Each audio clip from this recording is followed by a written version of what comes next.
ନମସ୍କାର। ଆକାଶବାଣୀ କଟକ ଆଞ୍ଚଳିକ ସମ୍ବାଦ ପଢ଼ୁଛନ୍ତି ମଳୟ ରଞ୍ଜନ ମିଶ୍ର। ଭାରତର ମହାଲେଖା ନିୟନ୍ତ୍ରକ ଏବଂ ମହାସମୀକ୍ଷକ ବାର୍ଷିକ କାର୍ଯ୍ୟଯୋଜନା 2026-27 ଅଧୀନରେ ଦେଶର 101ଟି ସହରରେ ନାଗରିକ କୈନ୍ଦ୍ରିକ ଅନୁପାଳନ ଅଡିଟ୍ କରିବାକୁ ନିଷ୍ପତ୍ତି ହୋଇଛି। ଏଥିରେ ଓଡ଼ିଶାର ଭୁବନେଶ୍ୱର କଟକ ସହରକୁ ସାମିଲ କରାଯାଇଛି। ଭୁବନେଶ୍ୱରସ୍ଥିତ ଖାରବେଳ ଭବନ ସମ୍ମିଳନୀ କକ୍ଷରେ ଅତିରିକ୍ତ ମୁଖ୍ୟ ଶାସନ ସଚିବ ଉଷା ପାଢ଼ୀଙ୍କ ଅଧ୍ୟକ୍ଷତାରେ ଏନେଇ ଏକ ପ୍ରସ୍ତୁତି ବୈଠକ ଅନୁଷ୍ଠିତ ହୋଇଯାଇଛି। ରାଜ୍ୟରେ ବିକାଶକୁ ଅଧିକ ତ୍ୱରାନ୍ୱିତ କରିବା ଲକ୍ଷ୍ୟ ନେଇ ସରକାରଙ୍କ ପକ୍ଷରୁ ଗୁରୁତ୍ୱ ପ୍ରଦାନ କରାଯାଉଛି। କଲ୍ୟାଣକାରୀ ଯୋଜନାଗୁଡ଼ିକୁ ତୃଣମୂଳ ସ୍ତରରେ ବାସ୍ତବ କ୍ଷେତ୍ରରେ କାର୍ଯ୍ୟକାରୀ କରିବା ନେଇ 30ଟି ବିଭାଗର ସଚିବଙ୍କୁ ବିଭିନ୍ନ ଜିଲ୍ଲା ଦାୟିତ୍ୱ ପ୍ରଦାନ କରାଯାଇଛି।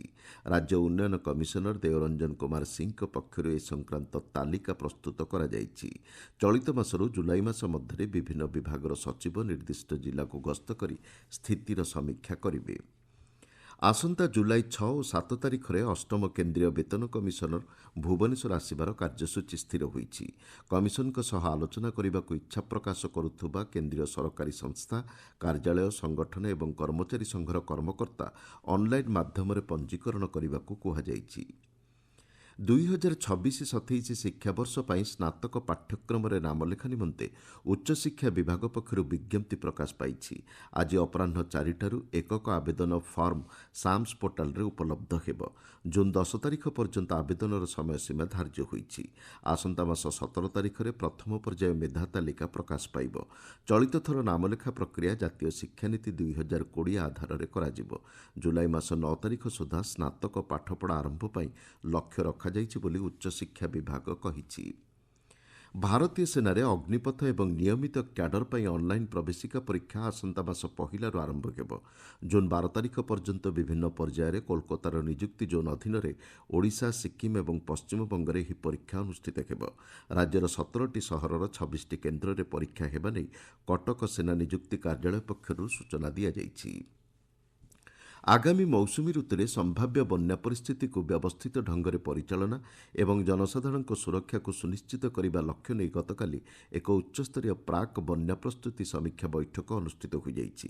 ବିଭାଗୀୟ ପ୍ରମୁଖ ସଚିବ ଶୋଭା ଶର୍ମାଙ୍କ ଅଧ୍ୟକ୍ଷତାରେ ଅନୁଷ୍ଠିତ ବୈଠକରେ ବନ୍ୟାଜନିତ କ୍ଷୟକ୍ଷତିକୁ ପ୍ରତିହତ କରିବା ଏବଂ ଶୂନ୍ୟ ମୃତାହତ ଲକ୍ଷ୍ୟ ହାସଲ ପାଇଁ ବିଭାଗୀୟ କ୍ଷେତ୍ରୀୟ ଅଧିକାରୀଙ୍କ ମଧ୍ୟରେ ସମନ୍ୱୟ ରକ୍ଷା ଉପରେ ଗୁରୁତ୍ୱ ଦିଆଯାଇଛି।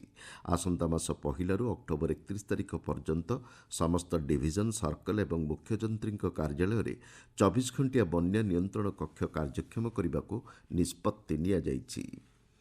ଭଦ୍ରକ ଜିଲ୍ଲାରେ ଆର୍ଥିକ ସାକ୍ଷରତା, ସମାବେଶୀ ଏବଂ ସାଇବର ସଚେତନତା ଶିବିର ଜିଲ୍ଲା ପ୍ରଶାସନ ପକ୍ଷରୁ ଅନୁଷ୍ଠିତ ହୋଇଯାଇଛି। ଚରମ୍ପା ଏରେଇ ଗ୍ରାମପଞ୍ଚାୟତଠାରେ ଅନୁଷ୍ଠିତ ଏହି ଶିବିରରେ ପ୍ରଶିକ୍ଷାର୍ଥୀଙ୍କୁ ବିଭିନ୍ନ ସାମାଜିକ ସୁରକ୍ଷା ଯୋଜନା ସମ୍ପର୍କରେ ସଚେତନ କରାଯାଇଛି।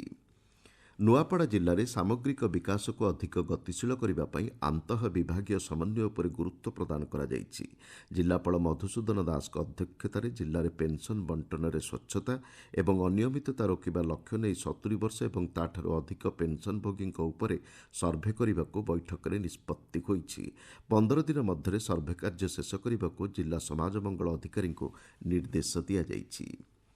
ନୂଆପଡ଼ା ଜିଲ୍ଲା ଖରିଆର ରୋଡ୍ ନିକଟସ୍ଥ ଟେମରିଠାରେ ଆୟୋଜିତ ପଣ୍ଡିତ ଦୀନଦୟାଲ ଉପାଧ୍ୟାୟ କର୍ମକର୍ତ୍ତା ପ୍ରଶିକ୍ଷଣ ଶିବିର ଗତକାଲି ଉଦ୍ଯାପିତ ହୋଇଛି। ପଞ୍ଚାୟତିରାଜ ଓ ଗ୍ରାମ୍ୟ ଉନ୍ନୟନ ମନ୍ତ୍ରୀ ରବିନାରାୟଣ ନାୟକ ଉଦ୍ଯାପନୀ କାର୍ଯ୍ୟକ୍ରମରେ ଯୋଗଦେଇ କେନ୍ଦ୍ର ଓ ରାଜ୍ୟ ସରକାରଙ୍କ ଜନକଲ୍ୟାଣକାରୀ ଯୋଜନା ତୃଣମୂଳ ସ୍ତରରେ ପହଞ୍ଚାଇବାକୁ ପ୍ରଶିକ୍ଷାର୍ଥୀଙ୍କୁ ଆହ୍ୱାନ ଦେଇଛନ୍ତି। ଗଞ୍ଜାମ ଜିଲ୍ଲା ପ୍ରଶାସନ ପକ୍ଷରୁ ଆମ ଗଞ୍ଜାମ ସ୍ୱଚ୍ଛ ଗଞ୍ଜାମ ଅଭିଯାନ କାର୍ଯ୍ୟକାରୀ ହୋଇଛି। ଶୂନ୍ୟ ପ୍ଲାଷ୍ଟିକ୍ ବ୍ୟବହାର ଲକ୍ଷ୍ୟ ହାସଲକୁ ଦୃଷ୍ଟିରେ ରଖି ଏହି ଅଭିଯାନ ଜିଲ୍ଲାବ୍ୟାପୀ ଆରମ୍ଭ କରାଯାଇଛି। ଏହାକୁ ଗଣ ଅଭିଯାନରେ ପରିଣତ କରିବାକୁ ଜିଲ୍ଲାପାଳ ଭି କୀର୍ତ୍ତିଭାସନ ଜିଲ୍ଲାବାସୀଙ୍କୁ ଅନୁରୋଧ କରିଛନ୍ତି। ବ୍ରହ୍ମପୁରର ହରିଡ଼ାଖଣ୍ଡି ପୋଖରୀ କୂଳ ଗତକାଲି ପୂର୍ବାହ୍ନରେ ସ୍ଥାନୀୟ ଜନସାଧାରଣ ସଫା କରିବା ସହିତ ବ୍ରହ୍ମପୁର ସହରକୁ ସର୍ବଦା ସଫାସୁତୁରା ରଖିବାକୁ ସାମୂହିକ ଶପଥ ପାଠ କରିଥିଲେ। ରାଜ୍ୟରେ ଗ୍ରୀଷ୍ମଲହରୀ ଜାରି ରହିଛି। ଆସନ୍ତା 3 ଦିନ ପର୍ଯ୍ୟନ୍ତ ପାଗ ପରିବର୍ତ୍ତନର ସମ୍ଭାବନା ନଥିବା ପାଣିପାଗ ବିଜ୍ଞାନ କେନ୍ଦ୍ର ପକ୍ଷରୁ କୁହାଯାଇଛି। ରାଜ୍ୟରେ ଆସନ୍ତା 24 ଘଣ୍ଟା ମଧ୍ୟରେ ଗରମ ଓ ଗୁଳୁଗୁଳି ବୃଦ୍ଧି ପାଇବା ନେଇ ସତର୍କ ସୂଚନା ଜାରି କରାଯାଇଛି। ଅନ୍ୟପକ୍ଷରେ କେତେକ ସ୍ଥାନରେ କାଳବୈଶାଖୀ ଜନିତ ବର୍ଷା ହେବା ନେଇ ପାଣିପାଗ ବିଜ୍ଞାନ କେନ୍ଦ୍ର ଆକଳନ କରିଛି। ଆଞ୍ଚଳିକ ସମ୍ବାଦ ବର୍ତ୍ତମାନ ପାଇଁ ଏତିକିରେ ଶେଷ ହେଲା। ଆମର ପରବର୍ତ୍ତୀ ଆଞ୍ଚଳିକ ସମ୍ବାଦ ଶୁଣିପାରିବେ ଅପରାହ୍ନ 2ଟା 32 ମିନିଟ୍ରେ।